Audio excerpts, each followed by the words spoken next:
রবিউল, লালমনিরহাট দুই সীমান্ত দিয়ে 12 জনকে পুশিনের ব্যর্থ চেষ্টা করা হয়েছিল। সীমান্তের এখনকার কি পরিস্থিতি আপনি আমাদের জানাবেন?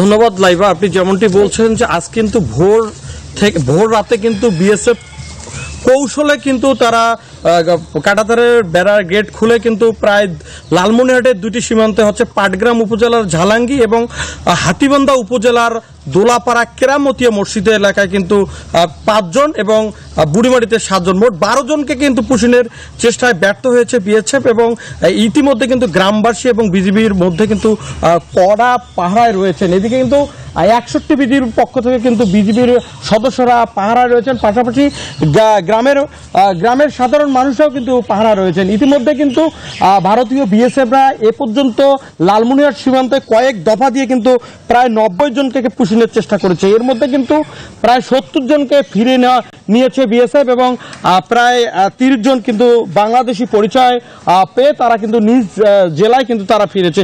ইতিমধ্যে কিন্তু এই সীমান্ত এলাকায় কিন্তু উত্তেজনা বিরাজ করছে। আমরা যে এলাকায় রয়েছি সেটি হচ্ছে 889 মেইন পিলার হচ্ছে বড়খাতা বড় মসজিদ কেরামতিয়া মসজিদ এলাকায়। এখানে কিন্তু একটু দূরেই কিন্তু সীমান্তে এই জঙ্গলের ভিতরে কিন্তু এই জঙ্গলের পাশে কিন্তু রয়েছে সাধারণ যারা পুশিনে ব্যর্থ হচ্ছে তারা কিন্তু অবস্থান নিয়েছে ভারতের অংশে। তারা কিন্তু বাংলাদেশে প্রবেশ করার চেষ্টা করেছিল, কিন্তু তারা এখনো চেষ্টা করেনি। এবং ইতিমধ্যে কিন্তু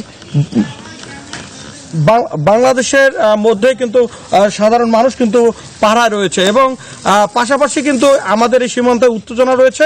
এবং এদিকে কিন্তু বিজিবি 61 বিজিবির পক্ষ থেকে কিন্তু ভারতকে পতাকা বৈঠকের জন্য আহ্বান করা হয়েছে। ইতিমধ্যে 10টার নাগাদ একটা পতাকা বৈঠক হওয়ার কথা রয়েছে বলে আমরা বিজিবি সূত্র জানিয়েছি। এই ছিল আমার কাছে সর্বশেষ।